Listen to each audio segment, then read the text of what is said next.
Danny Flexon here for SecondsOut. Delighted to be joined by former world champion George Groves. George, how are you? I'm good, thank you, Danny. Really good. Glad to hear it. You're no stranger to domestic grudge matches at the very highest level in your case.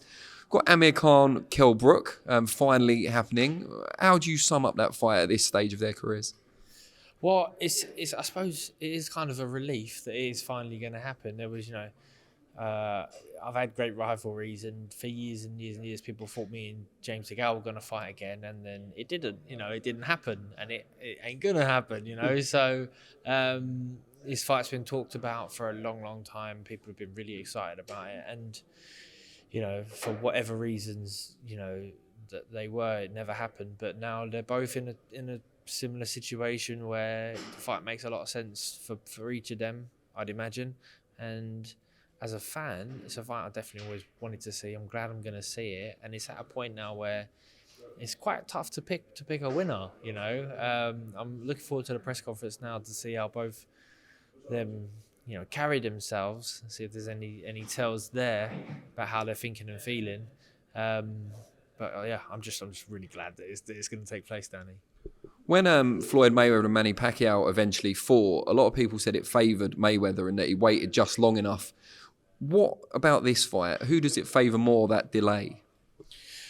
Well, I mean, personally, I think Brook was more of a favourite a couple of years ago. I think, when he was, especially when he was champion before the Golovkin fight, I thought, he was in great condition, great shape, looked apart, was on real good form, and Amir had a couple of losses at that point. But they both competed at the highest level, and Brook might have been a little bit fresher because obviously Amir, his career took off at such a young age. He's been involved in mega fights, the big fights, the pay-per-view fights where you got to carry yourself and sell the show. So I would have gone Brook, but now I think Brook's had a couple of tough tests, been in some hard fights, a few miles on the clock, if he doesn't mind me saying, as well as Amir, and now it's a real pick and fight. I'm not going to pick a winner quite yet. I'm going to want to wait and see the press conference, maybe see a bit of the build up, and then see how we're thinking and feeling. I think the weight will be interesting. I think it's matched at 150, they said earlier. So, they've both been out of the ring for quite some time. So we see the size of them when they walk in. Brook, in the past has been known to swell. He's got that body type where, he just naturally puts on weight, and he has fought as high as middleweight. So that might have an effect if he's pretty big. He's gonna have to shrink back down. But from what the guy said earlier, he's going to be back in Sheffield training for the fight. He's going to be working with Dom, so that might be a familiar setup for him. Back to basics in some ways for him. And Amir's been out in the Crawford gym, so he's mixing with one of the best fighters in the world right now. I'm sure he's in a confident frame of mind. Great fight. I'm looking forward to it. You, of course, fought in big domestic grudge matches, it's fair to say, with James DeGale and then with Carl Froch twice. That kind of anger, that bitterness, if you like, on both sides, does it serve as a motivating factor, or can it be a hindrance? It can definitely be a hindrance. So I always try to keep myself emotionally detached from the opponent. I didn't want to be in there throwing punches out of emotion.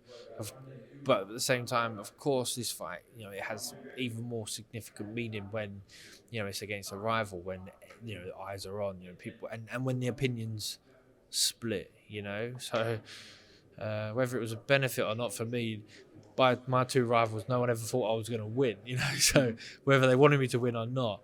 Whereas this one, I genuinely believe you're gonna have the fans split, and but the pressure's on. They're gonna want it that little bit more. Whether that has an effect on the outcome, I don't know. Whether it's just you dig a bit deeper, sometimes you don't get that opportunity.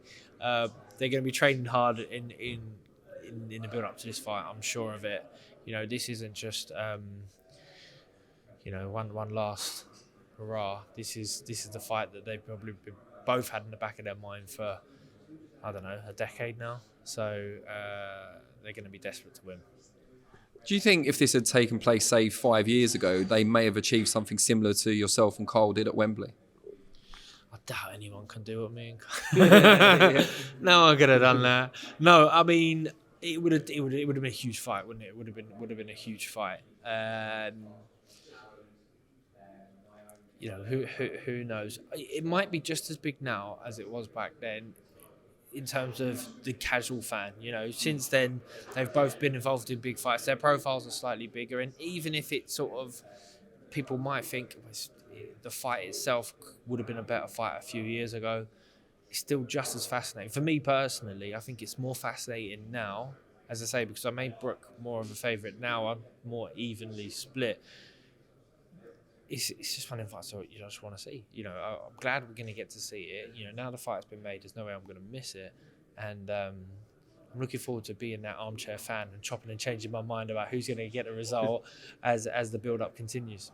Now, talking of you and Cole, you've just finished the first leg of your speaking tour. Just tell us what that experience was like.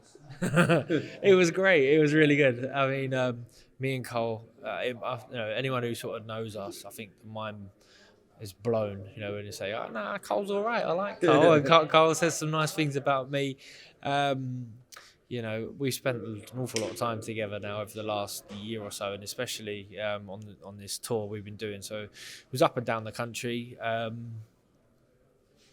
telling our story, and we get to see our sides. And no show was quite the same, so there'll be a slight revelation here or revelation there. But I think what people really love, what we could take from it, is just the mutual respect that we have, and the genuine, I suppose, happiness for each other. We celebrated each other. I'm now content with the fights that we had together. I'll still fight vehemently that the first one was a travesty, that it was wrong. And Carl will tongue in cheek give it back, and talk about his pal Howard Foster and that. And then but then I hold my hands up, which I probably should have done a bit better in the rematch, and say, what a shot, and congratulations to Carl. What a way to go out. What a way to end a career, And he did have a long, hard, dogged career, and there was, as I say, I like to wind him up, and I diminish some of his accomplishments. But he had a lot of world title fights. He fought at a high level for an awful long time, and we made history together. And what a shot! What a punch! I tell the guys, sometimes I'll be driving along and I'm on my own, and I think, wow, what a punch! What a way to do it! What a way to go out! And then Carl, likewise, he gives me so much praise and says, to show resilience to come back from that loss, and then a further loss against Baduchak, and stick with it, show some minerals, and finally get your belt, which he was over the moon for me by then, So no, the tour was great. I think we had great feedback. They're already talking about some more dates they want to put together for New Year. So we get you down there, Danny. You can cover it. Might get you up on the stage, tell us what you can remember from it, give us your 2 cents, and that's concluded. I'm looking forward to a few more early nights now. I'm getting old. How much are you enjoying the punditry work for Sky, and now they've got this new deal with Boxer? It's kind of coming thick and fast now. Yeah, I mean, boxing in general is sort of taking off. So there's a brand new platform in DAZN. So there's more and more boxing to see, and Sky have now had a void that they want to fill. They've been dedicated to boxing for a long time. They back boxing, and they're now setting up this new era that they're calling it, with boxing under the Boxer promotion. They've made some great signs, some interesting signings. They've signed some really good prospects. So, that was what I was hoping for. With that, they've got some ready-made stars like we're here talking about today. Kell Brook. That's a fight that, it's made. Everyone's going to be on it. But they've signed, the Zine brothers. They've signed Caroline Dubois. They've signed, a bunch of prospects. I'm sure that there's going to be a few more Olympians that are going to come out, and Sky are going to be there. They're going to have to develop them. I'm looking forward to being there and being part of it. And I've fortunately been able to cover some of the Sky shows lately. As I've done other networks before in the past, but Sky at the moment is good fun. I hope to be a part of their plans for the future. So it gives me my boxing fix, Danny. I'm in the gym barely. I'm in the gym. I'm in the amateur gym on a Sunday. And I'm getting the energy off the young blood coming through, and holding the pads and trying to give my little opinion on let me nudge them in the right direction. And then my other boxing fix is being at the shows and calling the fights. It's much safer that side of the ropes, a lot easier. Get to wear a suit to work sometimes instead of a scruffy tracksuit as always, and it's good fun. Great stuff. It's great to see you looking so well. I love it. Cheers.